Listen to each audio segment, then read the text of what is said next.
Olá, pessoal. Boa tarde. Aqui é o professor Gerdeano, do Colégio Militar de Fortaleza, professor de Química do primeiro ano.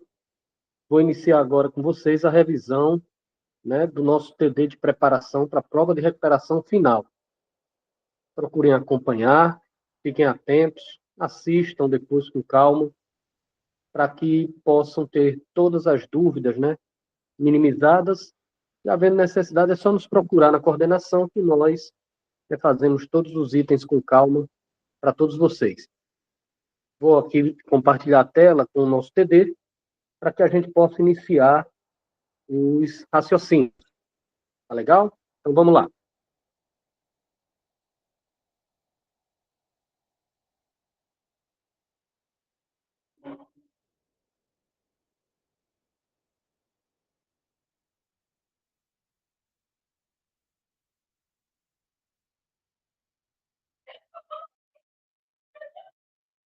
Estou abrindo a tela. E aqui está o nosso TD. Só um instante.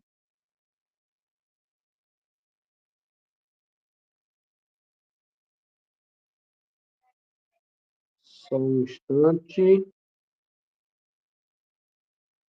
TD de preparação para a prova de recuperação final.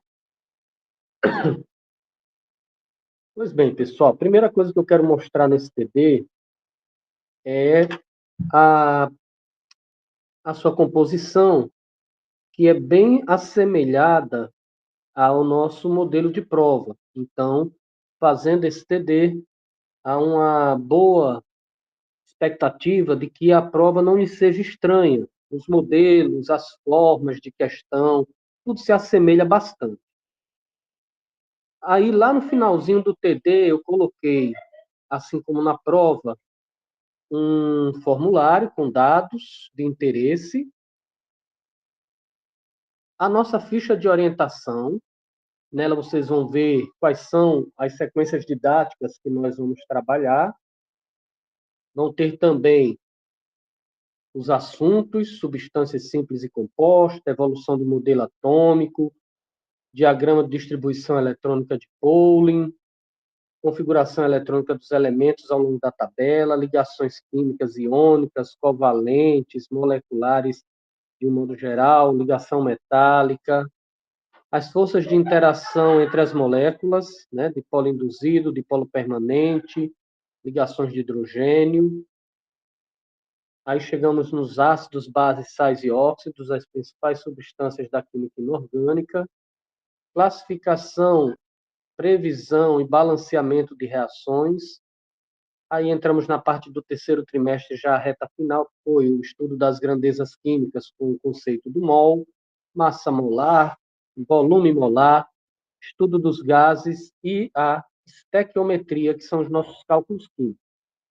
Tanto eu quanto a Juliane trabalhamos esses temas com vocês, e agora na reta final nós vamos ter essa última prova para quem precisou fazer esse aprendizado de química da melhor maneira para chegar no ano que vem bombando no segundo ano.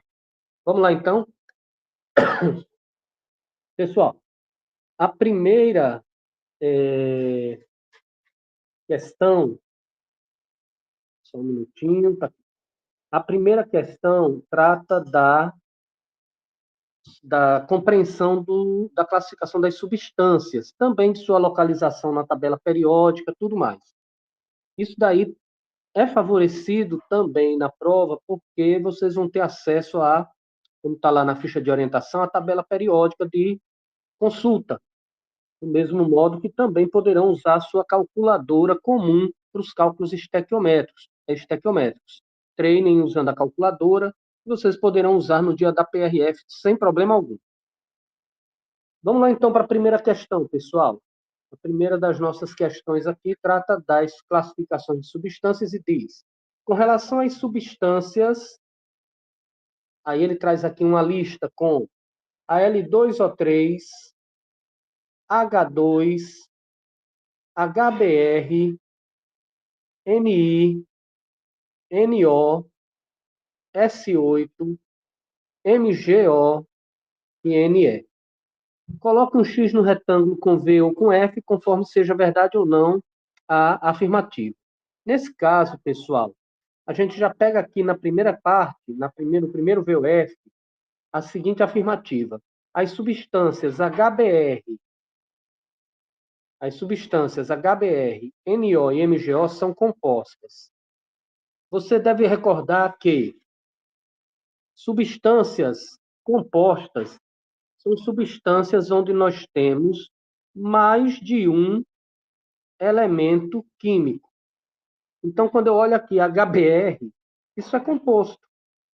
NO, nitrogênio e oxigênio, é composto. MgO, também, o óxido de magnésio é composto. Então, a primeira afirmativa está correta, as três são compostas de fato. V. Já na segunda, ele diz que somente N2, Cl2, AU, S8 e O3 são substâncias simples. Assim como a composta é aquela que tem mais de um elemento, as simples é aquela que só tem um elemento. Então, ela é caracterizada pela presença de apenas um tipo de átomo na molécula, na fórmula, ok? Então, quando eu olho aqui, eu vejo que, de fato, o N2, que são dois nitrogênios juntos, é uma substância simples, ok? Eu concordo que ele é uma substância simples, o cloro gasoso Cl2 também é. Aqui, olha o caso curioso, o ouro está sozinho. Quando eu tenho um metal, pessoal, é normal a gente representar somente o elemento. Mas eu poderia também representar colocando aqui um Nzinho, para dizer que num pedaço de ouro eu tenho muitos e muitos átomos de ouro. Ou mesmo colocar o ouro em um S de sólido, para mostrar que é uma peça de ouro sólida que tem também vários átomos de ouro juntos. O importante é que só tem ouro, então é simples. O enxofre aqui, S8, é simples, 8 átomos de enxofre, e o ozônio, O3, também. Ok. Tudo indica, então, que aqui seria V, né? Só substâncias simples aqui. Porém, aqui na afirmativa, ele diz que, na lista, somente estes são substâncias simples. Aí eu venho aqui a lista e eu reparo, pessoal, que o H2, que está bem aqui, o Ni, níquel, que está bem aqui, e o neônio, que está lá no final, também são substâncias simples. Então, na nossa lista, inclusive, não tem alguns desses, né, como o N2, o Cl2, mas o fato é que na minha lista eu tenho alguns que são substâncias simples que não estão aqui. Então, esse somente aqui é que está errado, ok, pessoal? Falso. Aí ele diz aqui que o níquel é um metal alcalino terroso. Pessoal, o que é um metal alcalino terroso? O metal alcalino terroso é um metal que pertence à segunda família da tabela. Lá na segunda família da tabela, se vocês tentarem recordar, vocês vão ver que existe. Dá uma melhorada aqui nessa minha tabela. Existe nessa segunda família lítio. Desculpem, aí na primeira. Na segunda família, berílio, cálcio, bário, rádio, estrôncio e magnésio.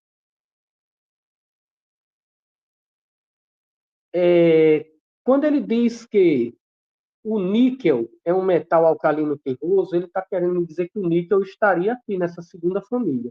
E não está, porque o níquel, na verdade, vai estar aqui no meio da tabela, como o metal que ele é, de transição. E aí vocês rapidamente iriam olhar na tabela, veriam que o níquel está por aqui e descartariam essa afirmativa, ok? Ele não é metal alcalino terroso. Falso. Aí ele diz aqui que todas as substâncias da lista são compostas, o que a gente já viu que é falso. Sempre desconfiem dessas coisas generalistas, todas, nenhuma. Aqui na próxima ele diz que na lista nós temos 4 substâncias simples. Vamos lá conferir? O hidrogênio gasoso é, o níquel é, o S8 é e o neônio é. Na verdade, nessa lista eu tenho esses 4, H2Ni, S8 e Ne, que são substâncias simples. E foi exatamente o que ele falou, na lista, ok? Na lista temos 4 substâncias simples. E eu acabei de ver que é o que de fato nós temos. Então, aqui está correto. A próxima ele diz que a substância MgO, a substância óxido de magnésio, é formada por 2 átomos. Ok, Mg e O. De 2 elementos diferentes. Ok, magnésio e oxigênio. Tudo correto nessa afirmativa. E, finalmente, ele diz que todas as substâncias simples citadas têm índice de atomicidade ímpar. O que é o índice de atomicidade, pessoal? É o número de átomos do elemento na molécula. Na molécula. Então, é só eu olhar se o número de átomos é ímpar. De todas as substâncias simples citadas. Então, vamos lá.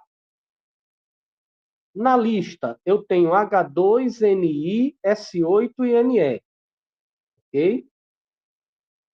H2Ni, S8 e Ne. Lá naquela outra questão que ele citou algumas, tem algumas que não estão na lista, mas foram citadas na questão. Vou botar lá, ó, N2, Cl2, N2, Cl2. Aí tem ouro, S8 e O3. Ouro, S8 e O3. A pergunta é se todas as substâncias simples têm atomicidade ímpar. Aqui é par, já caiu por terra. 2 é par, ok? 2 é par. Aqui no níquel, não tem nada, a gente considera 1. Tudo bem, é ímpar. Aqui é 8, é par, está fora. Assim como esse que era 2, está fora aqui também. Neônio sozinho, considera 1, ok. Nitrogênio aqui, ó, par, está fora. Cloro, par, está fora. Ouro, 1, ok. 8, já falei, está fora. 3, é ímpar, está dentro. Como ele falou que todas teriam atomicidade ímpar e nem todas têm, é falso, ok, pessoal? Próxima questão fala de modelos atômicos. Aqui, pessoal, é lembrar das principais características de cada modelo. O modelo de Dalton foi o primeiro modelo que a gente pode considerar científico, considerava a nossa esfera como sendo o modelo de um átomo, então uma esfera maciça e indivisível. Rutherford já fez experimentos e descobriu que o núcleo era positivo e muito pequeno, e que os elétrons estariam em torno desse núcleo como planetas em torno do Sol. E aqui seriam os elétrons negativos. Niels Bohr considerou que esse núcleo já teria uma previsão de níveis de energia para que esses elétrons fossem localizados.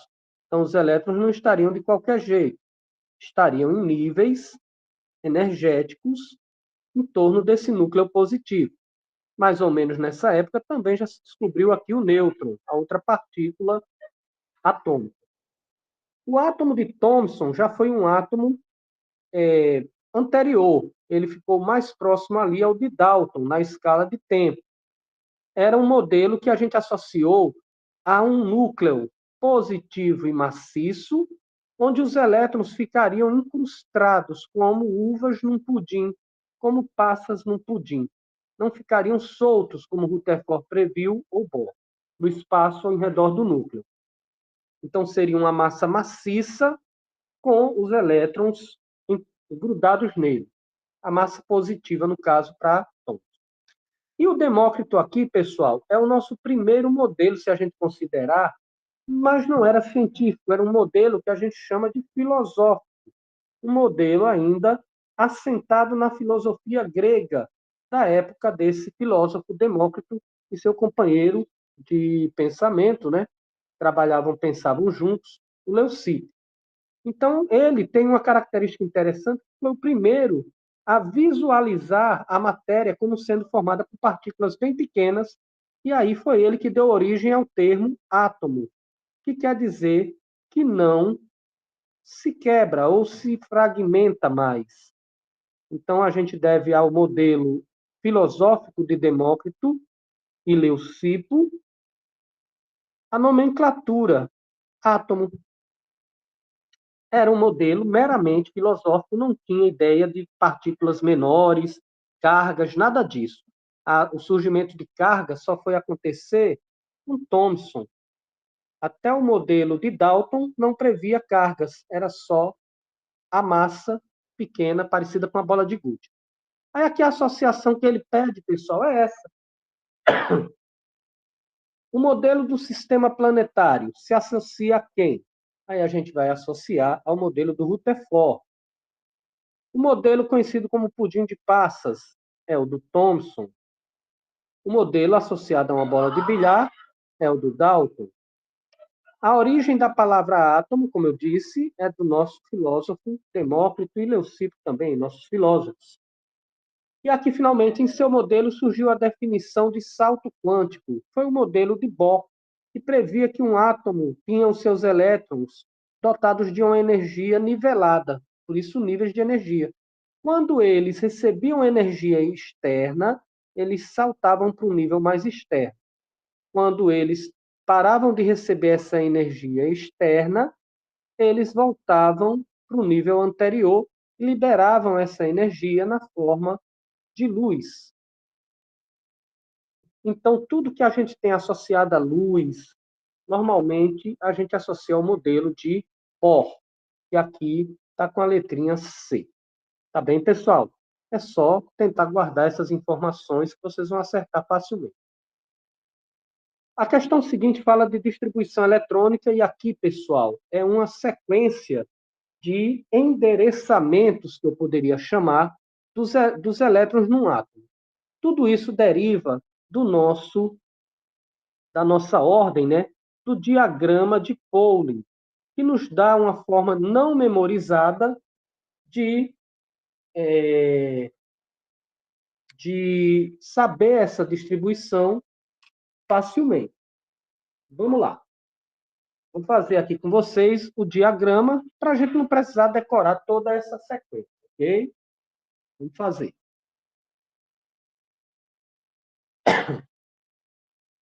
O diagrama de Pauling, pessoal, é feito colocando-se as camadas 1 a 7, que são os níveis de energia, né, que nós conhecemos, numa sequência de linhas, e os subníveis que conhecemos, que são os subníveis S, P, D e F, nós podemos colocar aqui, como se fosse na primeira linha antes dos números, nessa sequenciazinha.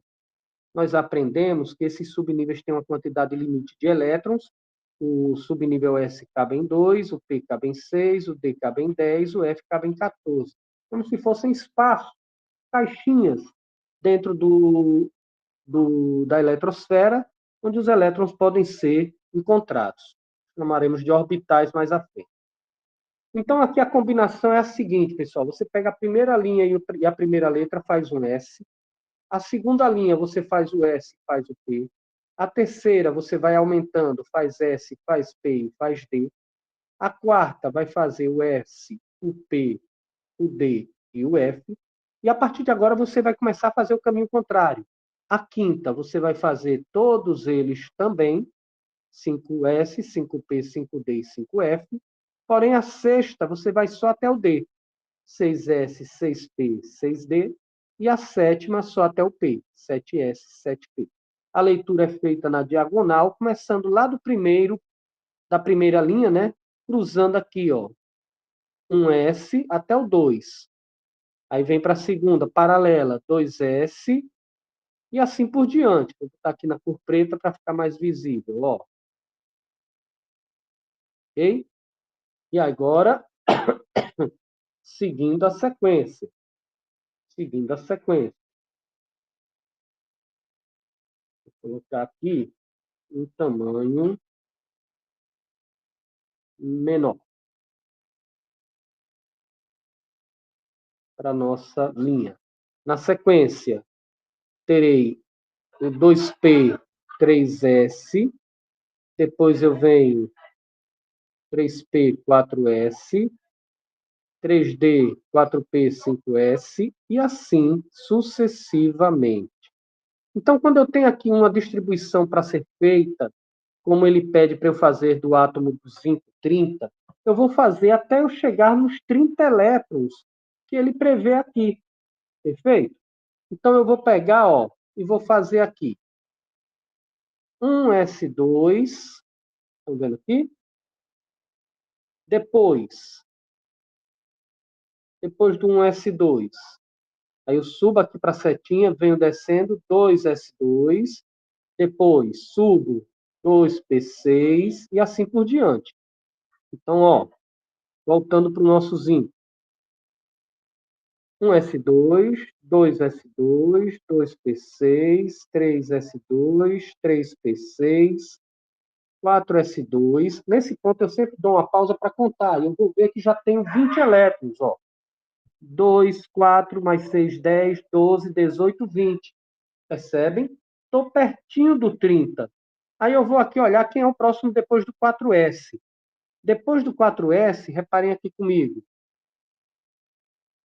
1S, 2S, 2P, 3S. Aí eu terminei essa linha, vou para a próxima, 3P. Depois do 3P, 4S. Depois do 4S, ó, começando a outra linha, 3D. Então eu voltei aqui, ó, 3D. 3D, como eu tenho 20 e vou até 30, faltam 10. D cabe até 10, coloco os 10. Então, eu vejo que a distribuição do zinco é essa e já vejo que cabe, ó, aqui a primeira, a segunda coluna traz a distribuição para eu associar. E eu já encontrei que coincidiu com a primeira aqui, ó. Então, eu já posso até dizer que o meu A é 1, beleza? Aí, ó, vou fazer aqui os demais. Criptônio. Criptônio, vou fazer agora a sua distribuição com vermelho aqui. 36. Se eu já sei que aqui vem até 30, eu vou repetir tudo isso.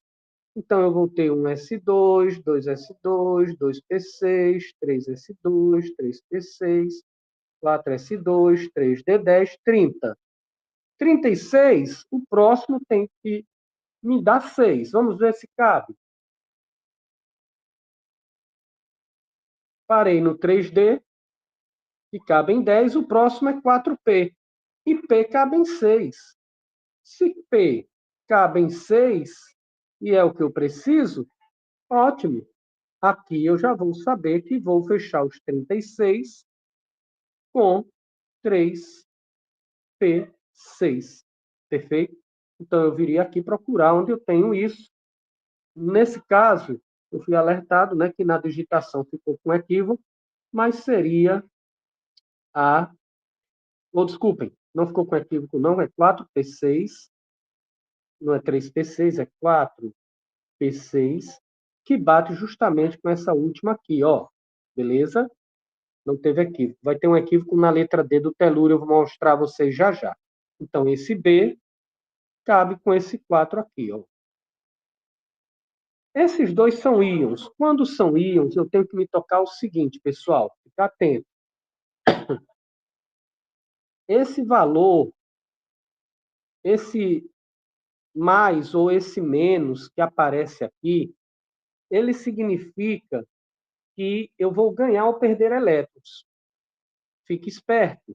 O sinal de mais significa perda de elétrons.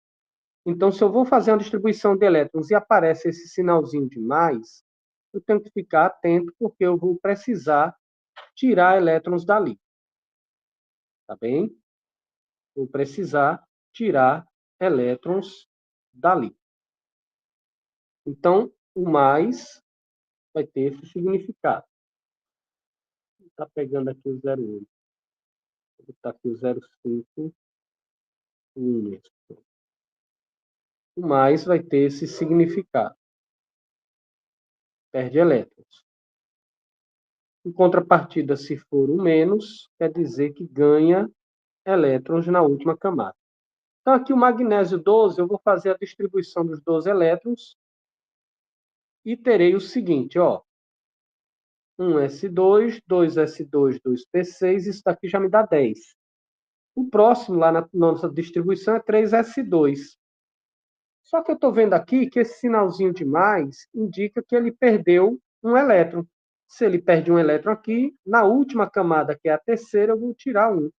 Então, a distribuição não vai ser essa. Vai ficar assim, 1s2, 2s2, 2p6. Aqui eu perdi um, 3s1. Beleza, pessoal? Então, eu teria aqui 2s2, 2p6, esse segundo caso. Tá bem? O C está bem aqui. E, finalmente, o telúrio. O telúrio vai até 52, mas ele vai ganhar um elétron. Então, vamos lá contar comigo.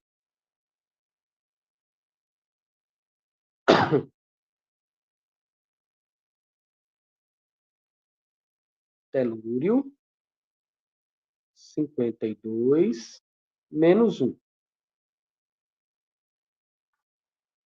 1s2, 2s2, 2p6, 3s2, 3p6, 4s2. 20. Está longe de 52.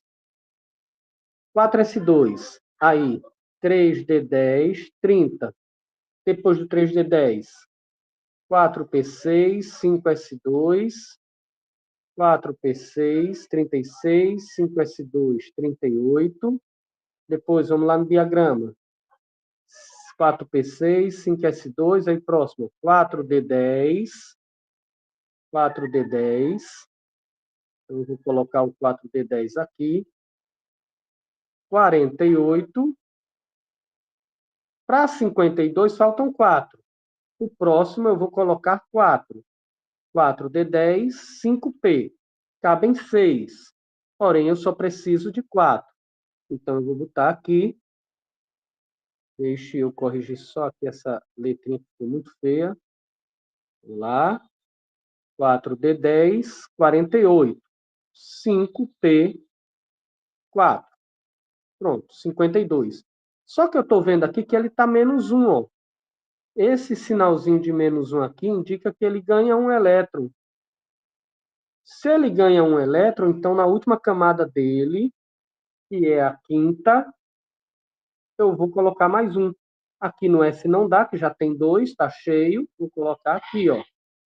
Então, ele vai ficar com toda essa escrita, mas aqui no final vai ficar 5s2. Opa, vai ficar 5s2, 4d10, 5p5. Ele vai ganhar mais um aqui, beleza? Então, aqui não é 5p3 não, tá, pessoal? É 5p5. Só essa correção. Mas a gente considera aqui como sendo a distribuição dele. Então, a distribuição vai ficar A1, e aí a gente já mata aqui, né? B4, C2 e D3. Tá bem? Vamos lá. Com base nos seus conhecimentos sobre geometria molecular e interações intermoleculares, marque o que é VOF. Pessoal, forças intermoleculares, vocês têm que lembrar, são as 3 ligações que a gente tem entre moléculas. Elas são dipolo instantâneo, quando as minhas moléculas são apolares, dipolo permanente, quando as minhas moléculas são polares, e ligações de hidrogênio, quando as minhas moléculas são muito polares. E eu vou reconhecer essa muito polar porque eu vou ter nela uma combinação de H com flúor, ou H com O, ou H com N. Ok? Ligações apolares e polares também é fácil de reconhecer. Nas apolares, as minhas moléculas normalmente vão ser do mesmo elemento, do mesmo elemento químico. Já as minhas polares vão ser de elementos químicos diferentes. Geometria tem a ver com a distribuição dos átomos na molécula. Isso daqui a gente vai ter geometria linear, vai ter geometria trigonal plana, vai ter tetraédrica, temos a piramidal, são os tipos mais comuns que nós vamos estudar. Vamos dar uma olhadinha aqui no que ele pede. As forças de interação entre as moléculas de pH3 são do tipo dipolo induzido. Pessoal, o pH3, se vocês observarem, ele se assemelha com NH3, que é a amônia. O nitrogênio é da mesma família do fósforo, então eles são semelhantes de fato. Só que o pH3, ele não é amônia, tudo bem, então ele não vai fazer ligação de hidrogênio, porque para ser ligação de hidrogênio, volto a dizer, tem que ser H e F, ou HIO, ou HIN. Se fosse NH3, teria NH, mas aqui é pH, então não é. É diferente de NH. Então, como eu vou raciocinar? Eu vou raciocinar que essa molécula faz ligações covalentes, e essas ligações entre P e H são ligações polares. Ela vai se distribuir assim como a amônia. Aí sim, tem uma geometria parecida com a amônia. Vai ter essa distribuição que a gente tem parecido com uma pirâmide, ok? Uma geometria piramidal. E isso faz com que eu tenha na minha molécula uma polarização dos elétrons na direção do fósforo. Então, ela é de ligações polares e a molécula ela é polar. Se ela é polar, pessoal, ela vai ter dipolo permanente. Ela não vai ser dipolo instantâneo, que também é chamado de dipolo induzido. A dipolo permanente é chamado também de dipolo-dipolo. E ela, por ser polar, faz dipolo permanente e não dipolo induzido. Aqui está errado, ok? Ela é de dipolo permanente ou dipolo-dipolo. Polo-dipolo. Tranquilo? Então, a primeira é falsa por essa razão. Aqui ele diz que tanto na molécula de água, quanto na molécula de gás carbônico, os átomos de oxigênio possuem elétrons livres no nível de ligação, no nível de valência. Está errado, pessoal. Olha lá, ó. Na água, H2O, e no CO2, CO2, eu vou ter o carbono e o oxigênio como elementos centrais. Nessa água, o oxigênio usa um elétron para fazer ligação com o hidrogênio aqui, outro elétron com outro hidrogênio aqui, só que o oxigênio na sua última camada, recordem comigo, o oxigênio tem um total de 8 elétrons. Um S2, dois S2, dois P4. Na última camada, o oxigênio, que tem na segunda camada, sua última camada, tem 6 elétrons. Então, aqui ele ainda tem mais 4 elétronzinhos livres. Já no gás carbônico, o carbono ele é um elemento que tem 6 elétrons. Um S2, dois S2, dois P2. a última camada do carbono tem 4 elétrons. Como ele tem 4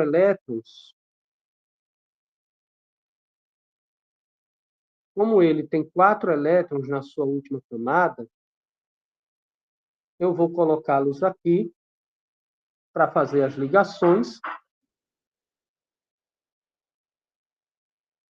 Para fazer as ligações, 1, 2, 3, 4. Ele vai se combinar com elétrons dos oxigênios e completar seus octetos. Perfeito. 8 elétrons na última camada. Reparem que o carbono ficou sem nenhum elétron livre. Usou todos os 4. Porém, os oxigênios, que tem 6 aqui e aqui tem mais 4 cada um, eles ainda têm elétronzinhos livres, sem fazer o uso aqui e aqui, por exemplo. Então, a afirmativa foi, tanto na água quanto no CO2, os oxigênios têm elétrons livres. E é verdade. O carbono no CO2 não tem, mas os oxigênios têm. Verdade.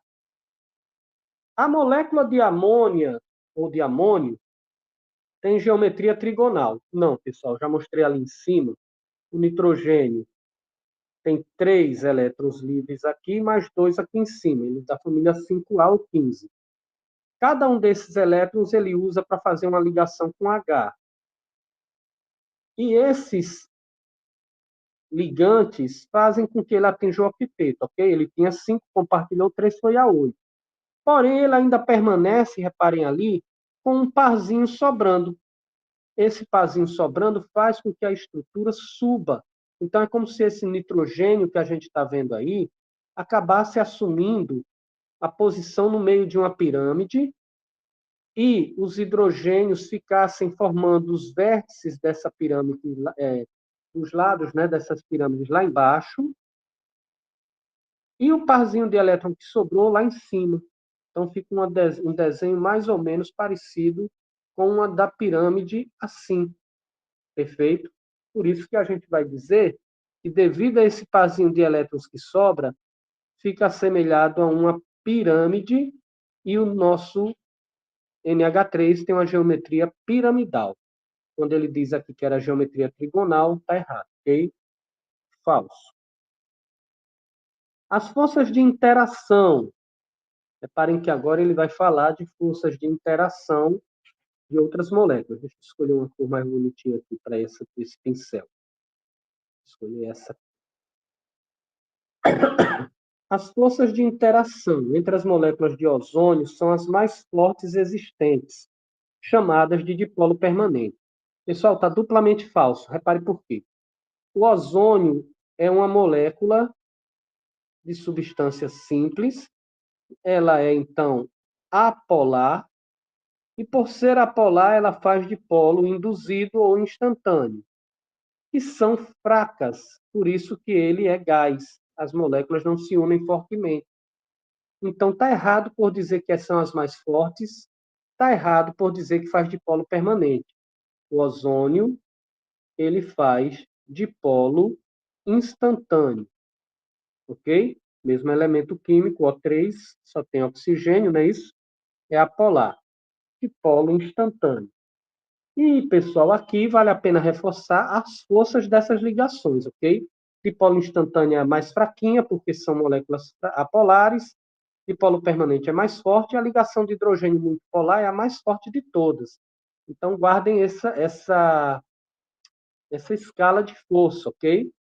Quanto mais forte, eu vou ter mais polarização. Então, aqui fica dipolo induzido ou instantâneo, as mais fraquinhas, e a força do dipolo permanente é maior. E a força das ligações de hidrogênio é maior ainda. Ok? Guardem essa lógica de forças. Ele aqui cometeu falsidade 2 vezes, tá? Falso, como ali em cima também foi falso. Aí a última é que a molécula de gás carbônico é polar, embora as ligações sejam apolares. É o contrário, vocês já viram ali comigo que o gás carbônico tem o carbono E esse carbono, ele é ladeado por oxigênios. Ele tem 4 elétrons e o oxigênio tem 6, ok?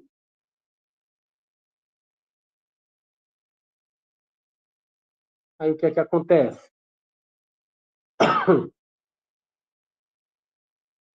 O carbono faz a covalência aqui e aqui, chegando a 8 e ficando com o seu octeto completo. Como ele está ligado aqui com átomos diferentes, o oxigênio é mais forte, o oxigênio puxa esses elétrons na sua direção, é o que eu chamo de polarização dos elétrons negativos. O oxigênio do outro lado também puxa os elétrons que estão aqui, ó, nesse compartilhamento, para a direção dele. Então, cada oxigênio está puxando os elétrons que estão compartilhando em sua direção. Eu direi, então, que as ligações são polares. As ligações são polares porque o oxigênio é mais polar. Porém, se vocês repararem aqui, eu estou com 2 vetores que estão indo na direção contrária um do outro. Esse vetor aqui, ó, está puxando para o oxigênio da esquerda, esse vetor representa a força do oxigênio da direita. E como são os tipos de ligações idênticos, carbono e oxigênio para cada lado, esses vetores acabam se anulando. Então, a molécula é apolar. Ela é apolar por quê? Porque vetores se anulam. Então, a força com que um puxa para a esquerda e o outro para a direita anula. E isso faz com que a molécula seja apolar, embora as ligações sejam polares. Está falso, estava escrito o contrário, falso para isso daqui, ok? Vamos lá. Aqui, ó, ele quer saber a localização de um elemento na tabela. Pessoal, é tão fácil isso daqui, quando a gente está com a tabela, que eu não vou nem dizer. Mas faz de conta que a gente não está com a tabela na prova. Como é que eu ia localizar? Eu ia localizar assim, pessoal. Eu vou observar que o nível, o maior nível que eu tiver na minha distribuição indica a, a minha linha, o meu período, que é a linha que eu tenho na tabela. E se os meus elétrons da camada de valência terminarem em S ou P, o número de elétrons indica a família. Se eles terminarem em D, esse número de elétrons mais 2, que é o mais 6, que são os números de famílias SP que eu tenho, um S, 2S, aí a gente tem depois a tabela com P1, P2, P3, P4, P5, P6, aí depois começam uns Ds. É só somar com os elétrons do subnível anterior. Só somar elétrons do subnível anterior. Anterior. Vou mostrar a vocês, só um segundo.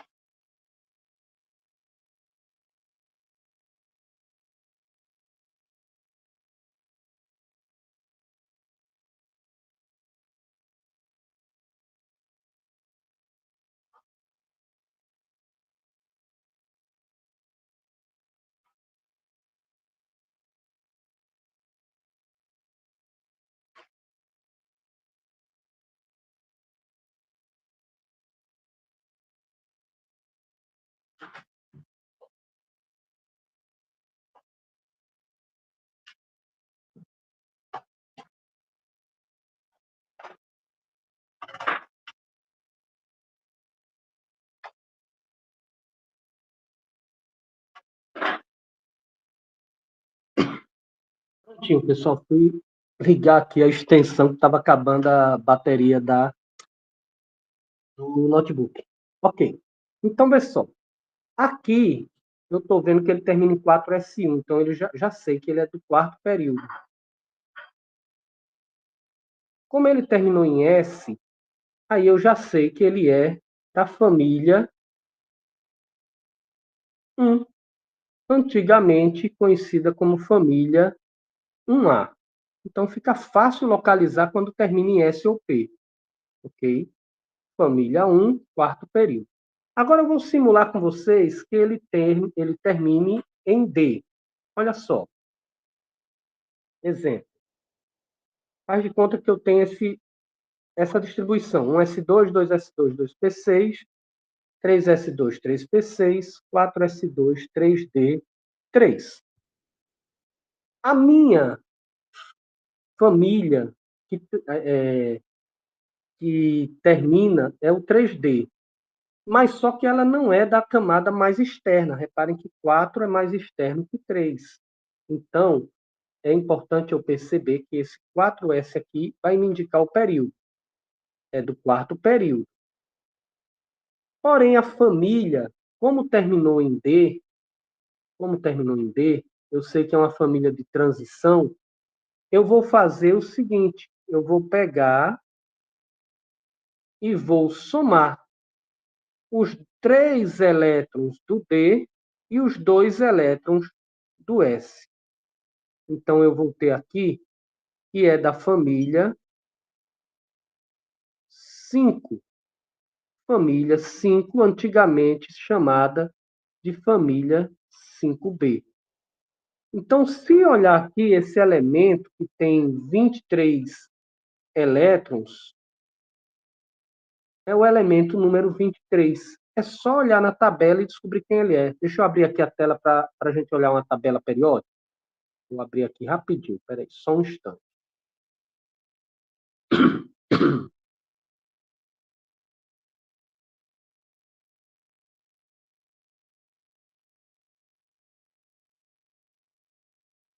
Tabela periódica.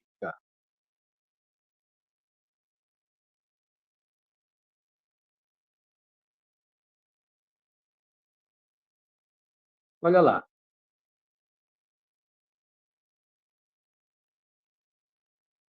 Opa, olha lá. Tá vendo aqui? 23.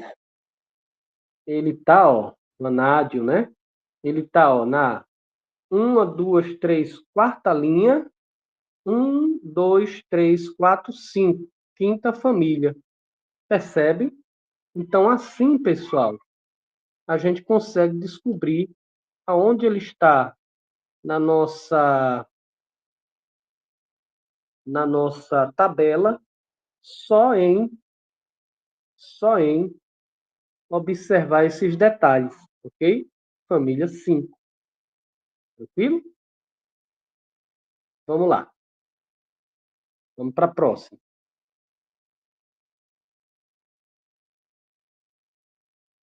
Tipos de ligação. As fórmulas ouro, cloreto de ferro, H2SN2 representam que tipos de ligações químicas?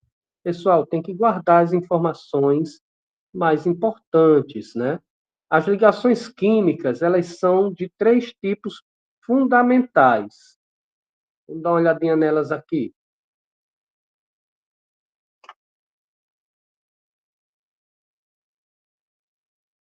Elas são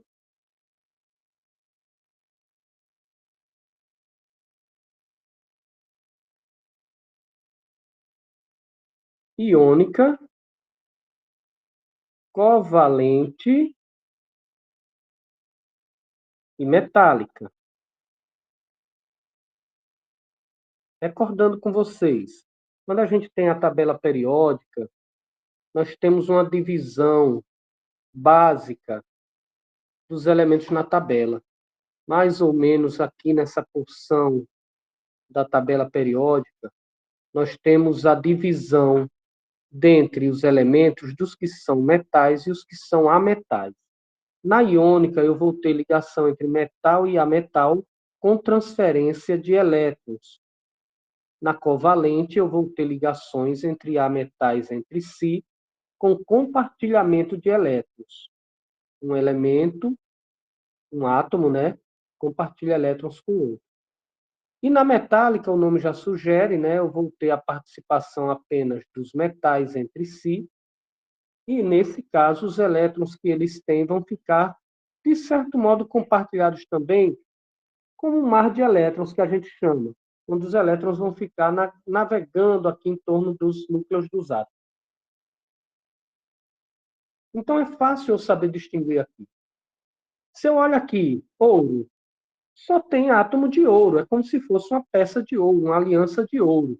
Então, como só tem ouro, eu direi que são átomos de metal com metal. É metálica, ok? Quando eu olho o cloreto de ferro, eu vou lembrar que o ferro é metal, porém o cloro é ametal. O ferro está bem aqui no meio da tabela, é metal. O cloro está lá no final, é ametal. Metal e ametal, a gente já viu ligação iônica. Por que ligação iônica? Porque o metal, ferro, tende a doar elétron para o ametal, no caso, o cloro. H2S, o H é ametal, o hidrogênio não é metal, embora ele fique aqui na tabela. O hidrogênio está aqui, mas não é metal alcalino, ele é ametal, e o enxofre também é ametal, lá no final da tabela. Então, aqui, ó, o enxofre faz uma ligação com o hidrogênio para um lado, com outro hidrogênio para o outro, e essas ligações são covalentes. E o N2 que está aqui é como se fosse um nitrogênio ligado com o outro. A metal com a metal também é covalente. Agora, reparem que, nesse caso, eu já comentei com vocês, são dois átomos iguais, então eu direi que é uma covalente apolar. Nenhum deles tem força melhor ou maior do que o outro. Já no caso do H e do S, eu vou ter uma ligação covalente de átomos distintos, então é covalente polar. Tranquilo? Feito isso, ele pede na ordem, né? Na ordem aqui, respectivamente, e eu vou ter que o ouro, o ouro é metal, então eu já mato que é a letra A ou D. O cloreto de ferro é iônico, já matei que é a letra D. Já sei a resposta só com os dois primeiros. Repararam? Só em saber os dois primeiros, a gente já assinala que a resposta é letra D de dado. Perfeito? D de dado. Aí, o próximo, que é o H2S, é covalente polar. E o último, que é o N2, é covalente apolar. Fechou. Perfeito? Ouro, cloreto de ferro, H2S e N2, fechando a letra D. Tranquilo? Próxima questão fala de neutralização, pessoal. E a neutralização é a reação de um ácido com uma base para neutralizar formando sal e água. Aqui, o que a gente quer é, nessas representações que estão incompletas, completarmos com as substâncias que faltam ou os nomes, né? A fórmula ou o nome. Vamos lá. Ácido sulfúrico reage com hidróxido de alumínio. Pessoal, aqui temos que saber a fórmula do ácido sulfúrico. O ácido sulfúrico é um dos ácidos mais importantes que tem, é base da indústria moderna, muitas indústrias precisam dele, e aqui eu recordo com vocês que ele é o H2SO4, ok? Se eu diminuir um oxigênio, H2SO3, aí vira o ácido sulfuroso. Então, tá bom, então aqui o ácido sulfúrico eu coloco na lacuna H2SO4. Ele vai se neutralizar com hidróxido de alumínio. Aqui no enunciado ele fala que é uma neutralização total, ok? Se é uma neutralização total, eu vou recordar que esses hidrogênios que tem aqui no ácido vão procurar os hidróxidos que tem ali no hidróxido ou na base, porque é H e OH que formam água. Então, para formar essas águas aqui, eu vou precisar juntar esses dois grupos.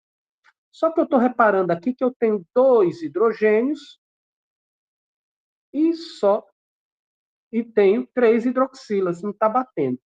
Para equilibrar, eu vou precisar, pessoal, aumentar os hidrogênios. Mas eu não posso botar um hidrogênio aqui e mudar a fórmula, tipo assim. O que eu vou poder fazer é multiplicar essas fórmulas. É o que a gente chama de balancear. Então, se eu pegar esse 2 e esse 3 que não estão se equivalendo e multiplicar invertido, tipo, botar 3 ácidos e 2 bases, acontece a mágica. Eu passo a ter agora 3 vezes 2, 6 hidrogênios, 6 hidrogênios, e passo a ter 3 sulfatos. SO4 é sulfato. Lá eu tenho duas, agora, fórmulas de AlOH3. Então, eu passo a ter 2 alumínios e 2 vezes 3 OHs, 6 OHs. Repararam? Como agora eu tenho 6 e 6, esses 6 Hs que eu tenho aqui vão neutralizar as 6 hidroxilas OHs que eu tenho lá. Eu vou ter, então, aqui 6 águas. Não é isso? Agora, eu quero descobrir qual é a fórmula do meu sal, o meu sulfato de alumínio. E é fácil, é só eu pegar o que sobrou. Sobraram 2 alumínios aqui e sobraram 3 sulfatos ali. SO4, 3 vezes. Para não ficar escrito assim, como se fosse 43, a gente coloca entre parênteses. Perfeito, esse é o sal sulfato de alumínio. Outra maneira de você chegar nessa fórmula desse sal era você olhar aqui o seguinte: o meu ácido vai me dar o meu ânion de interesse, que é o sulfato. Quando eu olho para o meu ácido aqui, eu sei que o hidrogênio tem carga 1. Como são 2 hidrogênios, eu tenho um total de 2 cargas positivas. Logo, esse meu sulfato tem carga negativa de 2. Quando eu olho aqui para o hidróxido de alumínio, cada hidroxila tem carga menos 1. Como são 3, eu tenho 3 cargas negativas. Resultado, isso me faz entender que a carga do meu alumínio é mais 3 para equilibrar. Então, repara, pessoal, o meu sal vai ser formado por alumínio, que é mais 3, o positivo é sempre escrito primeiro, e o sulfato, que é menos 2. Fazendo aqui a composição por regra da inversão, eu vou pegar esse 3 e colocar na base do sulfato, o 2 colocar na base do alumínio. E aí eu chego na fórmula Al2SO4 3. Eu cheguei aqui em cima do mesmo jeito. Perfeito. Próximo item, ele traz o H4P2O7, não quer saber o nome, nem diz. Aí diz que vai reagir com hidróxido de potássio. Hidróxido de potássio eu tenho que saber. Potássio é K. Ah, mas eu não lembrava, professor. Vai na tabela olhar. E o hidróxido é o OH. E repare, pessoal, que o potássio é da família 1A. Então, a carga dele é mais 1 mesmo. E a hidroxila é menos 1. Então, está batendo direitinho. A fórmula é essa mesmo. E como é que eu vou formar o pirofosfato de sódio? É justamente porque eu vou pegar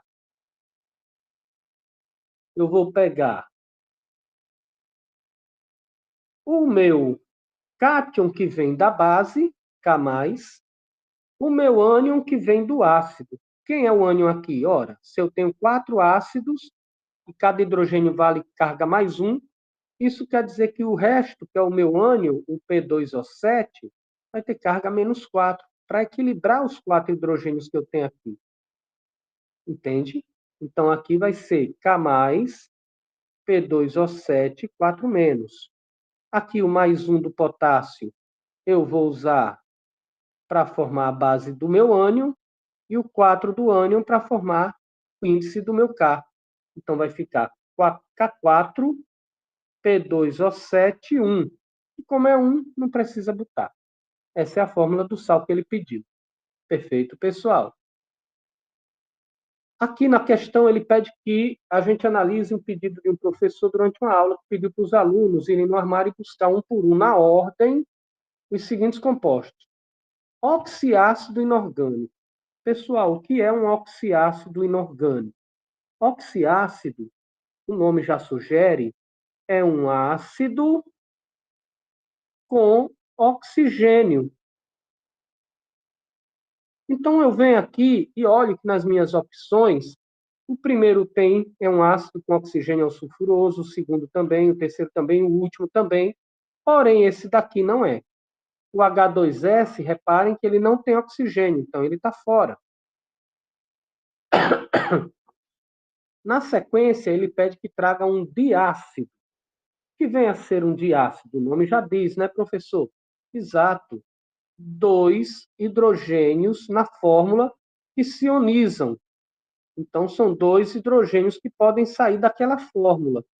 Eu vou olhar aqui na segunda e vejo que o H3BO3 tem 3, está fora.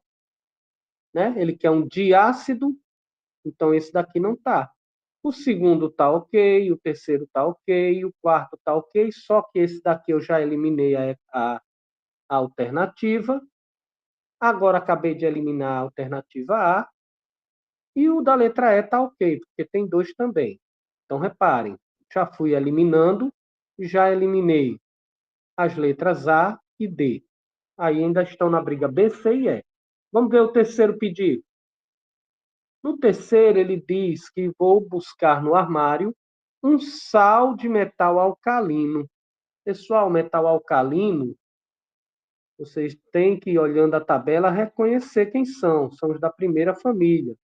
Então, é lítio, sódio, potássio, rubídio, césio, frâncio. Eu venho aqui e olho.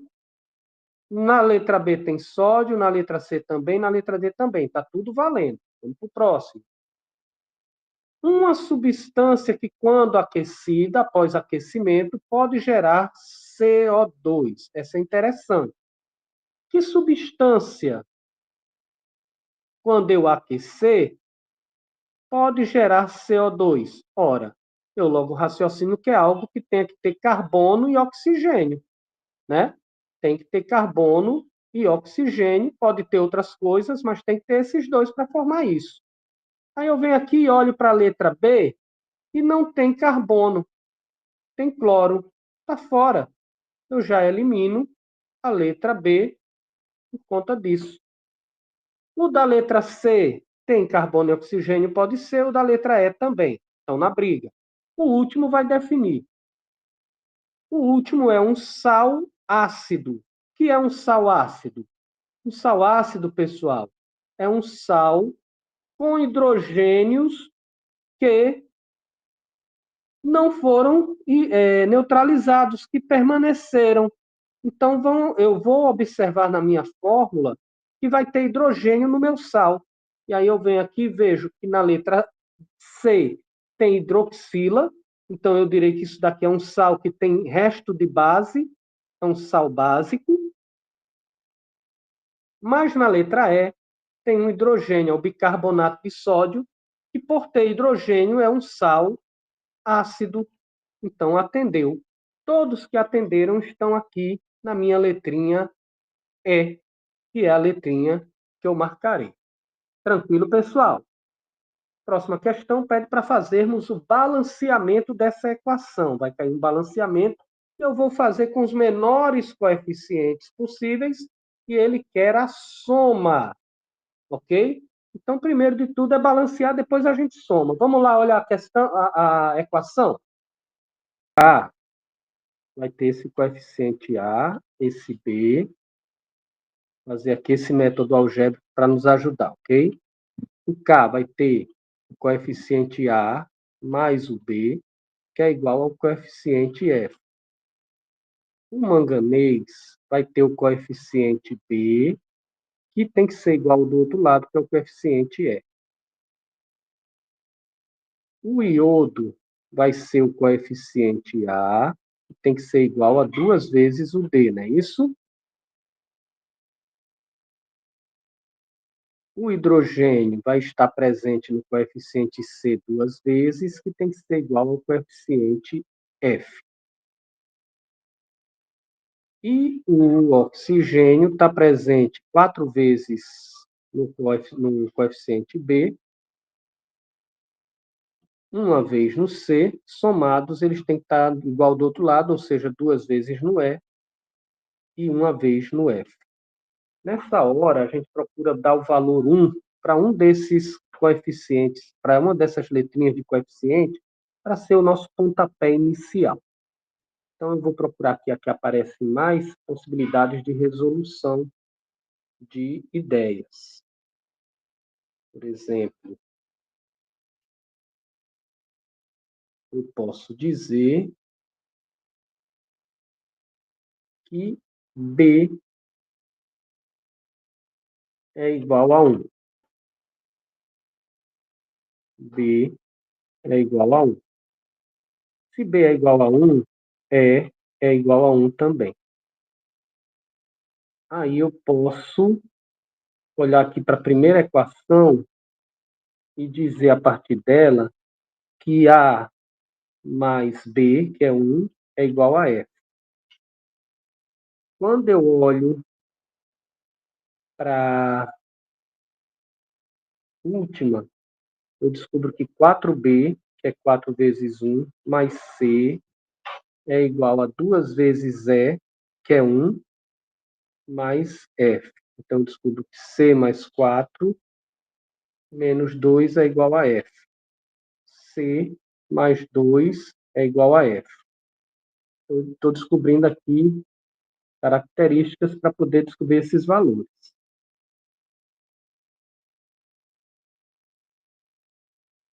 C mais 2 igual a F. E aqui eu estou vendo ó, que 2C é igual a F. Se C mais 2 é igual a F, 2C é igual a F, 2C é igual a C mais 2. Da onde eu descubro que C é igual a 2.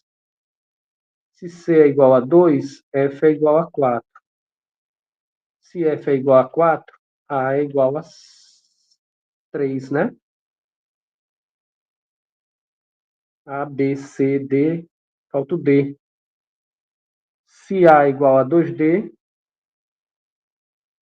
A é igual a 2D, então D é igual a dividido por 2. Quem é A? É 3. D igual a 3 meios. Então, eu descobri aqui todos os coeficientes, pessoal. Eu só substituir. Vamos escrever aqui substituindo, para não apagar o que a gente fez. Vai ficar A KI, ou seja, 3 KI, mais B KMN4. O B é 1, né? Então, KMN4, mais CH2O, mais 2H2O, formando, aí o segundo lado da equação, a gente tem D e 2, quem é I? Quem é D, desculpem? É 3 meios de 2, mais EMNO2, o E, cadê o valorzinho de E? É 1, 1MNO2, mais FKOH. Quem é F? FKOH, 4KOH. 4KOH. Como aqui eu tenho uma fração, esse 3,5, eu vou pegar e multiplicar tudo por 2. Então, ao multiplicar tudo por 2, a gente deixa de ter essa fração e passa a ter só números inteiros. Então, vamos multiplicar tudo por 2. Multiplicar tudo por 2. Aí eu vou passar a ter o seguinte. Escrever aqui, ó.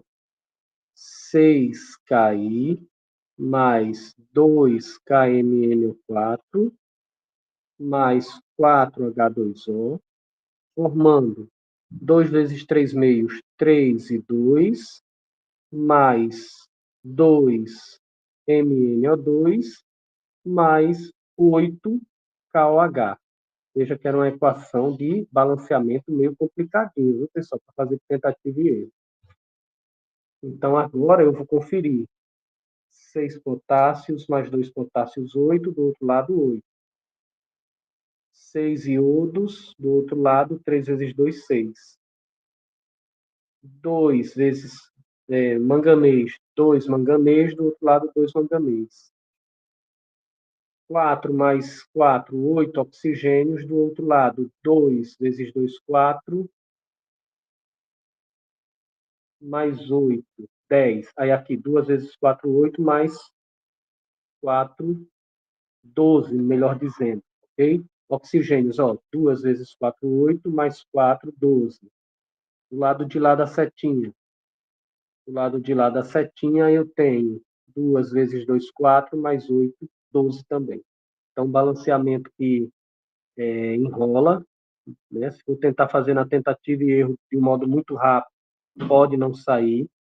Aí você pode ter que usar essas estratégias de álgebra. É você imaginar que o que você tem de um lado tem que ter do outro igualando. Então, você vem aqui, bota um coeficiente para cada fórmula e vai vendo. Eu tenho do lado esquerdo, para o potássio, um átomo no A mais um átomo no B. E isso tem que ser igual ao quê? Do outro lado, um átomo no F. Então, você vai montando expressões. Com essas expressões, você depois vai atribuir o valor 1 para um desses coeficientes e encontrando os outros por álgebra. Okay? O fato é que aqui, depois de termos feito tudo isso, os coeficientes são 6, 2, 4, 3, 2 e 8. Somando tudo, vocês vão ter 12, 15, 17, 25. Tranquilo? É uma questão que, claro, lá na prova a gente vai colocar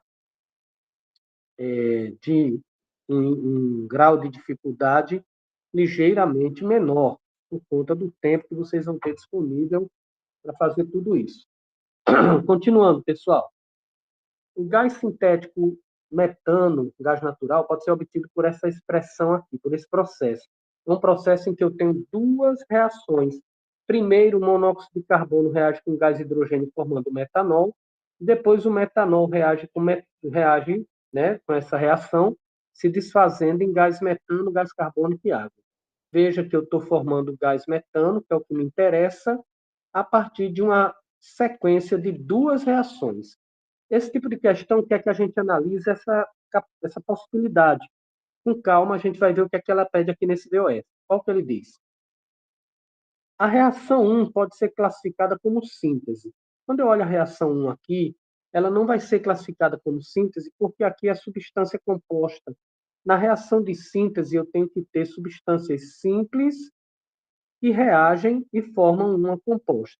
O fato do monóxido não ser substância simples faz com que eu dê a essa reação uma classificação que não é a de uma síntese.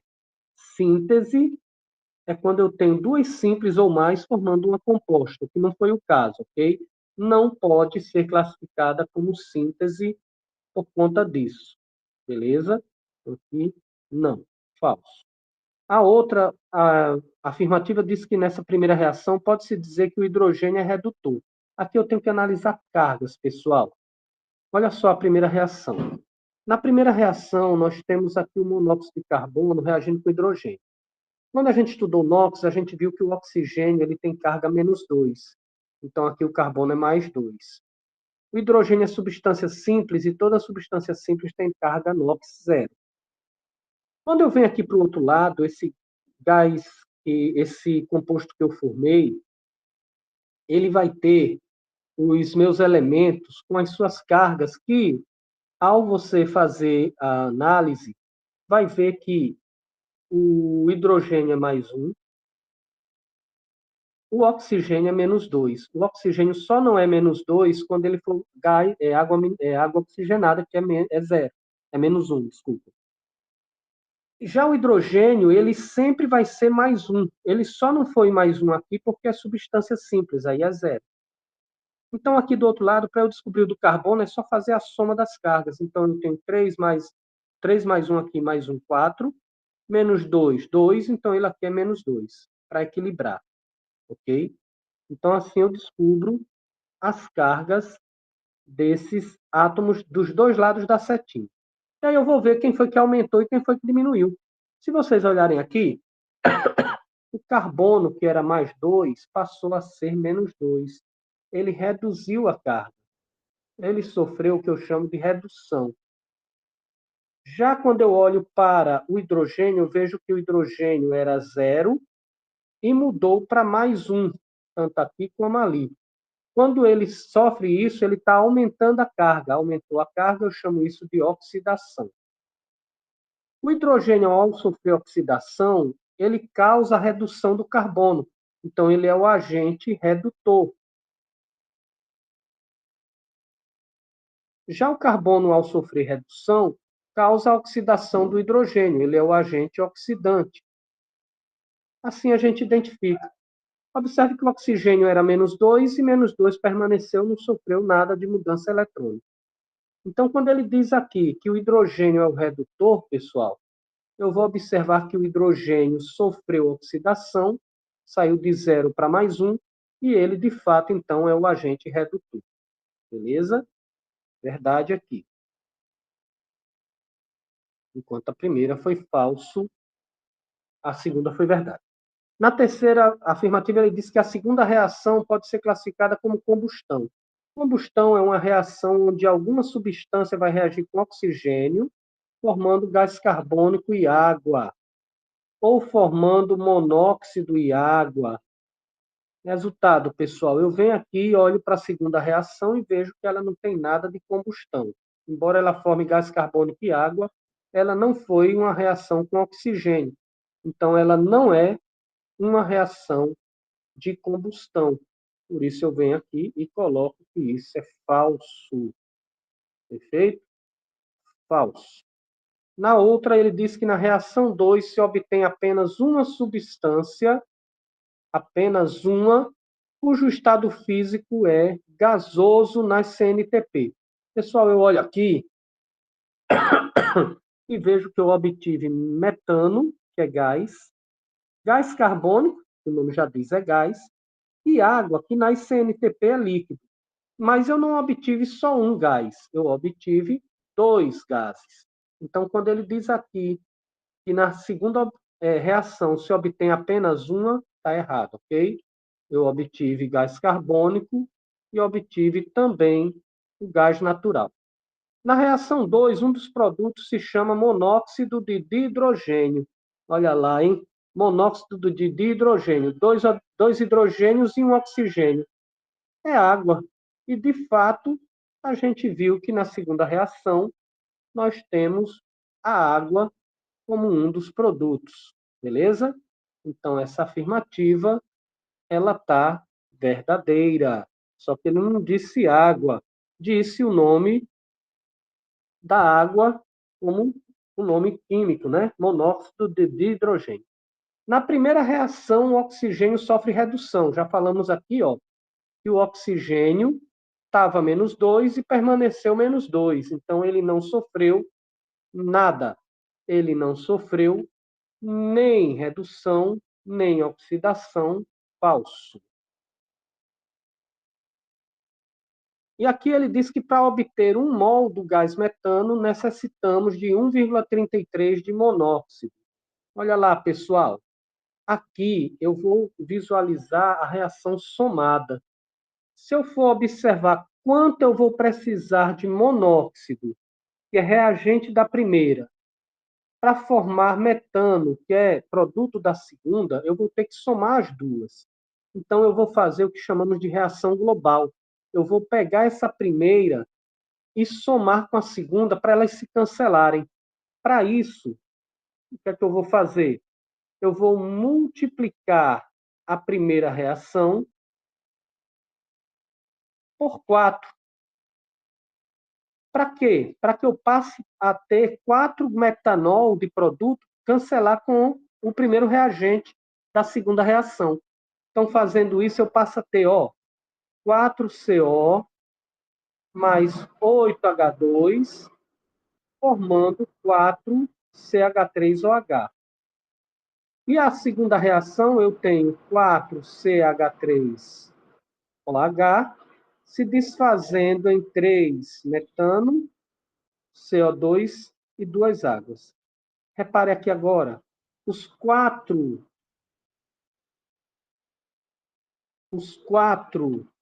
CH3OH que eu formei aqui, eles vão desaparecer aqui, formando outras coisas. Então, é como se eu somasse essas duas reações, pessoal, cancelando o que está em lado contrário e passasse a ter isso, 4CO mais 8H2 formam 3CH4 mais CO2 mais 2 águas. Então, eu estou vendo agora que 4 de CO formam 3 de CH. Se 4 formam 3, para obter 1 de CH4, eu vou precisar de 1,33 do outro, é só fazer a regrinha de 3. 4 de CO, 3 de CH4. 1 de CH4, X de CO. X vai ser igual a 4 vezes 1 dividido por 3. 4 terços, que é exatamente 1,33. Então, está correto aqui a letra, a última afirmativa, com a sua informação. Ok? Regra de 3 pontos. Aqui já entrando em grandezas, pessoal. Sobre os elementos magnésio e alumínio, ele deu aqui as massas atômicas e pergunta qual a massa em gramas de um átomo de magnésio. Olha, pessoal, essa massa que ele deu aqui, 24 unidades, é a massa de um átomo, só que ele quer em gramas. 24 MA não tem significado físico para nós. Um átomo é muito pequeno, é tão pequeno que a gente nem consegue imaginar tão pequeno que é. Só que a gente viu que o número de Avogadro nos ajuda a entender isso daí.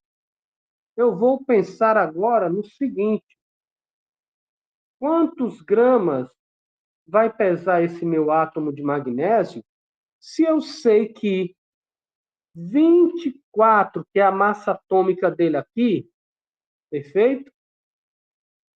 Em gramas, corresponde a 1 mol de átomos de magnésio. Então, eu posso dizer que 24 gramas está para 6 vezes 10 a 23 átomos, que é o número de Avogadro. Beleza? Não foi dado aqui, mas todos nós temos que saber que o número de Avogadro é 6 vezes 10 a 23 unidades. Então, se tantos milhões de átomos assim pesam 24 gramas, um átomo, que é o que ele pergunta, vai pesar X. É só fazer essa continha, né? Claro que X vai ser um número bem pequeno. X vai ser igual a 24 vezes 1, dividido por 6 vezes 10 a 23. Vou pegar aqui os números inteiros, 24 por 6. 24 por 6 vai dar 4 vezes 10 a 23 está como denominador, eu mudo aqui a exponencial para negativo, menos 23 gramas. Um número bem pequeno, 0,0000000, até 23 zeros, chegar no 4. 22 zeros, chega no 4. Qual a massa em gramas do magnésio que contém o mesmo número de átomos que 9 gramas de alumínio? Mesmo raciocínio lógico. Olhe para o alumínio aqui, 27. Então, eu posso dizer que 27 gramas está para 6 vezes 10 a 23 átomos de alumínio. Então, eu venho para cá e penso, se 27 gramas está para 6 vezes 10 a 23 átomos, 9 gramas, foi o que ele deu, vai estar para x. X é igual a 54 vezes 10 a 23, né? Estou fazendo aqui meio pelos extremos, ok? Dividido por 27. 54 é o dobro de 27, isso dá 2. 2 vezes 10 a 23 átomos. Aí ele quer saber, pessoal, qual é a massa de magnésio que tem esse mesmo número de átomos. Então, eu venho para cá e faço o raciocínio para o magnésio. Se, já vi aqui, né? Ó, já vi aqui, magnésio é 24 gramas por mol. Aí eu penso, se 1 mol, que é 6 vezes 10 a 23 átomos, isso para o magnésio, ok? Está para 24 gramas, 2 vezes 10 a 23 átomos vai estar para x. Tranquilo, né, pessoal? Que aqui é um terço, né? Então, vai ficar 24 vezes 2 vezes 10 a 23, dividido por 6 vezes 10 a 23. Cancelando aqui esses 10 a 23, eu vou ficar com 24 vezes 2, 48 por 6. X vai ser igual a 8 gramas. Ok? 8 gramas. Aqui sobre volume, pessoal. Uma amostra de um gás ideal sofre a transformação do estado A para o estado B, representado no gráfico abaixo, de pressão em função de temperatura. Olha lá, pessoal. Entre as alternativas, assinale a que representa o gráfico P em função de V, correspondente a essa mesma transformação de A para B. A gente tem que lembrar aqui que P é P em relação a V e T, tem essa relação aqui. P é diretamente proporcional à temperatura, V é diretamente proporcional à temperatura, e P e V são inversamente proporcionais. Isso daqui é uma constante.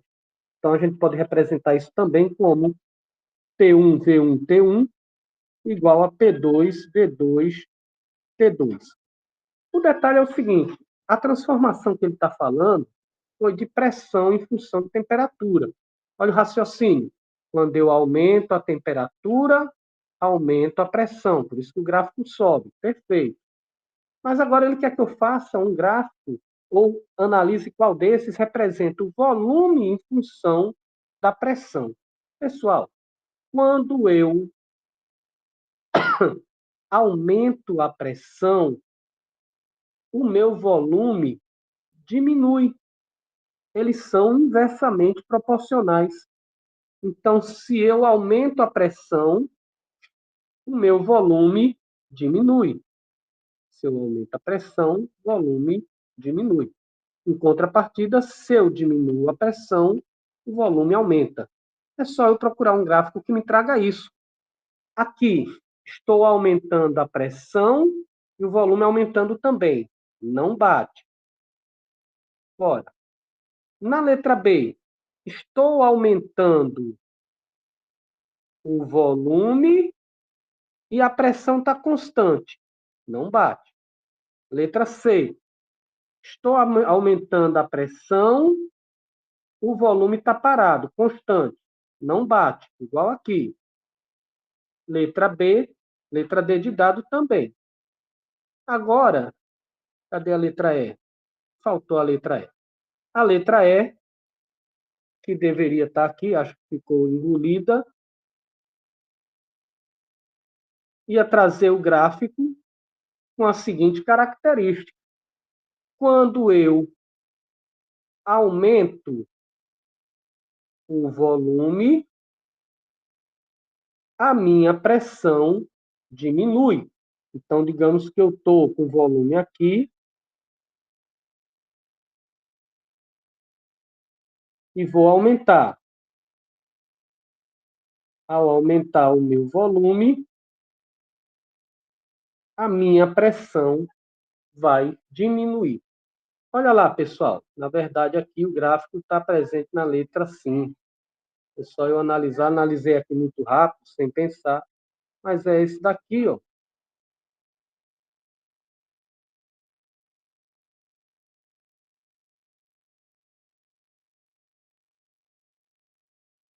Aliás, não, ele está constante, né? Desculpa, não, é esse daqui não. Quando eu vou analisar volume e pressão, eu vou me lembrar que um é inverso do outro. Então, se eu aumento o volume, a minha pressão vai ter mudança inversamente proporcional. Vamos botar aqui um volume inicial, no gráfico da letra E, tá? O meu volume inicial é esse, e a minha pressão inicial é essa, tá? P1, V1. Aí eu aumento o meu volume, e a minha pressão, em vez de aumentar também, ela diminui. Então, ela não vai ficar mais alta, ela vai ficar mais baixa do que está. P2, V2. Se eu aumentar para V3, um volume maior ainda, a minha pressão vai ficar menor ainda, porque quanto mais eu aperto, menor fica o volume, quanto mais eu aumento o volume, menor fica a pressão. Então, reparem, pessoal, que o nosso gráfico vai ter esse aspecto aqui descendente, tá bem? Seria essa a ideia do gráfico correto para a nossa resposta, tá? Infelizmente, aqui acho que na hora de editar eu perdi, o gráfico não apareceu. Letra E é um gráfico assim, ok?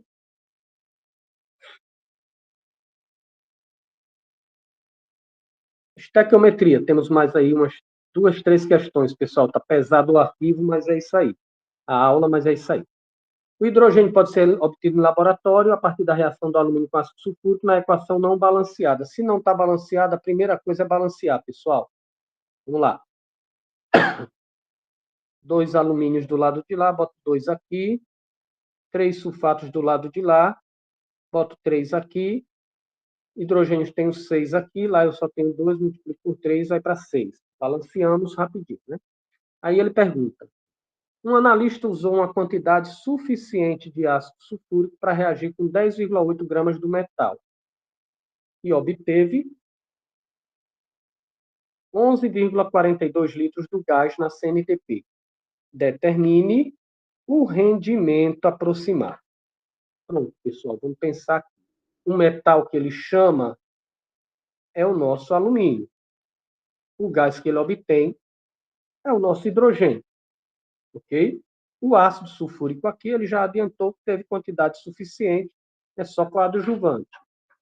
Então, olha, o alumínio, ele deu as massas molares aqui justamente para a gente ter isso rápido, né? O alumínio e o hidrogênio estão nessa relação aqui de 2 mols para 3 mols. 2 alumínios, 2 mols de alumínio vai pesar 2 vezes 27, ou seja, 54 gramas. E isso vai formar 3 mols de hidrogênio. Se fosse em massa, seria 6 gramas. Mas vejam que eu estou falando aqui de gás que eu vou obter, né? Então, eu vou procurar aqui, pessoal, usar, não foi dado aqui, mas eu vou usar o volume molar. O volume molar é de 22,4 litros. Isso daqui por mol. Como aqui eu tenho 3 mols de hidrogênio, 54 gramas do alumínio vai formar 3 vezes 22,4 litros. Então, eu posso dizer que 54 gramas vai formar 67,2 litros.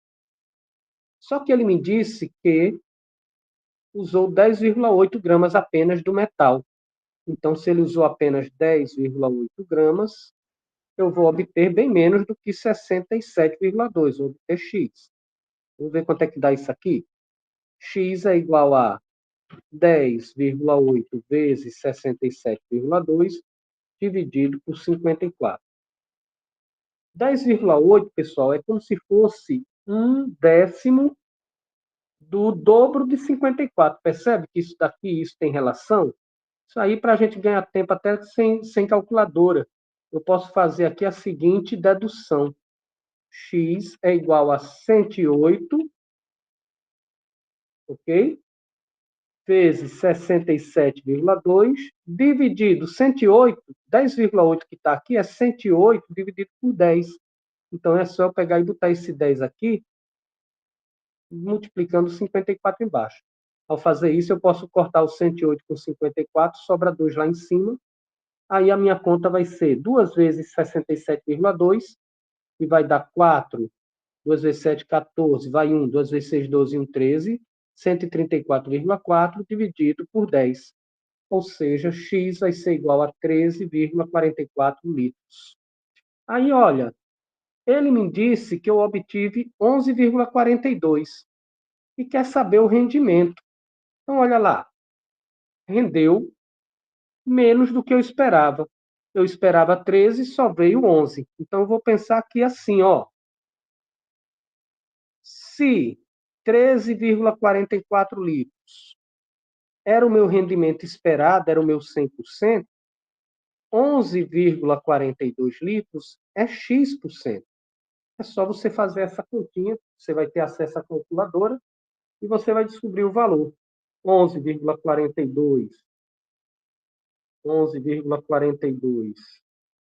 vezes 100 dividido 13,44 vai dar aqui, ó, aproximadamente 85% de rendimento, ok?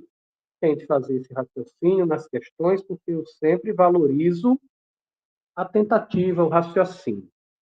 Na próxima, ele diz aqui que um recipiente A de 30 litros está contido hidrogênio. A, 30 litros, tem hidrogênio. E ele diz que ele está, ó, a 0,82 atm, isso aqui é pressão, e também 27 graus. 27 graus é a temperatura. Aí, na sequência, ele diz: determine a massa de oxigênio necessária para ser colocada noutro recipiente B, e aí eu vou ter oxigênio, de mesmo volume, ou seja, 30 litros, e de modo a se ter para o oxigênio as mesmas condições de pressão e temperatura do outro. Ou seja, ele quer que eu veja quanto aqui de oxigênio eu vou ter em massa, para que aqui tenha 27 graus, para que aqui tenha 0,82 atm. Pessoal, eu faço esses desenhos para clarear minha mente. Repare, ele quer que eu tenha qual é a massa de oxigênio para atender esses requisitos. Aprendeu, pessoal, que isso daí é tratado com a nossa equação de Clapeyron. PV igual a N é T. Pressão, volume, número de mols, constante dos gases que ele deu, e temperatura que ele deu, mas eu tenho que transformar em Kelvin, ok? Então, aqui está tranquilo. Eu vou pegar e recordar que o meu número de mols é a massa sobre a massa molecular. O oxigênio, ele deu aqui a massa atômica. Eu sei que a massa molecular do oxigênio vai ser 2 vezes 16, que é 32 gramas por mol. Eu vou usar isso aqui agora, na minha expressão. Vou lembrar que a temperatura tem que ser transformada em Kelvin. Então, ó, temperatura em Kelvin é igual a 27 mais 273, lembra? E dá 300 Kelvin. Vindo para cá, pressão, 0,82, volume 30. Número de mols é a massa que ele pede sobre a massa molar. A massa molar eu acabei de calcular, para o oxigênio é 32, ok? Isso daqui para o oxigênio. A constante dos gases ele dá como 0,082 e a temperatura era 27 graus em Kelvin são 300. Eu vou isolar o M, que é o que eu quero. M é igual a 0,82 vezes 30, que está do outro lado, vezes 32, passa dividindo, multiplicando, sobre isso daqui que passa dividindo. Então, sobre 0,082 vezes 300. Esses números são feitos justamente para a gente não precisar de calculadora, mas se quiser, usa a calculadora, não tem problema. Você pode cancelar aqui o 30 com 300. Aqui você pode cancelar o 3 com 30, fica 1/10, né? O 0,82 sobre 0,082, está claro, pessoal, que isso daqui é quando eu pego e tenho 10 vezes mais lá em cima. Então, é cortando isso daqui 10 vezes mais. E aí fica mais fácil fazer as contas. O 10 vezes mais lá de cima, eu posso cancelar com esse 10 que sobrou aqui. E aí eu vou ter 32 gramas. Sem usar calculadora, cheguei nas respostas como 32 gramas de oxigênio, a minha resposta da massa. Beleza? Confere aí na calculadora, ver se está batendo, se eu não fiz aqui de cabeça e acabei errando. Vamos fazer para conferir. 0,082 vezes 300, dou 24,6.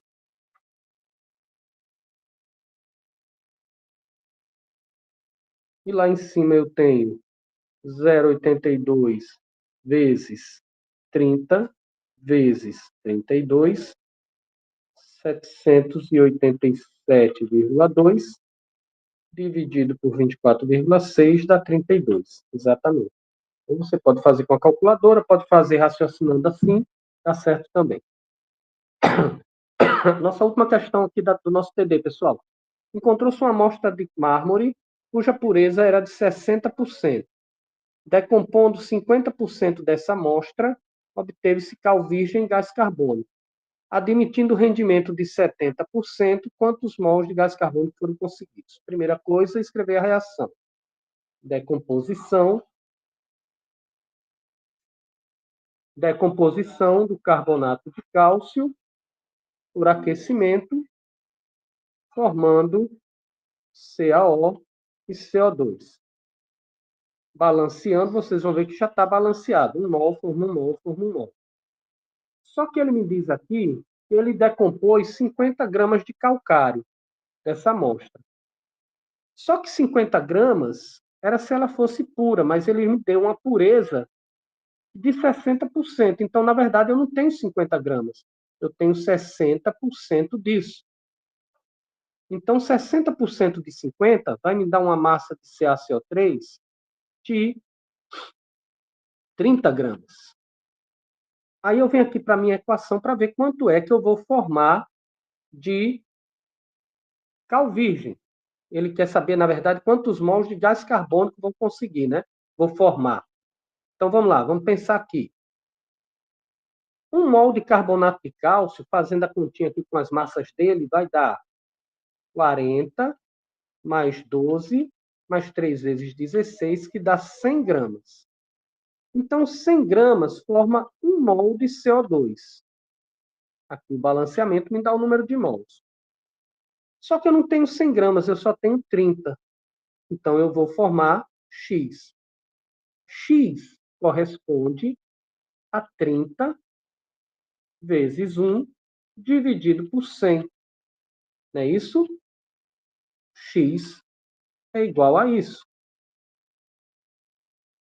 Então, eu vou dizer que o meu X é igual a 30 vezes 1 dividido por 100, que dá 0,3. 0,33, né? Mols.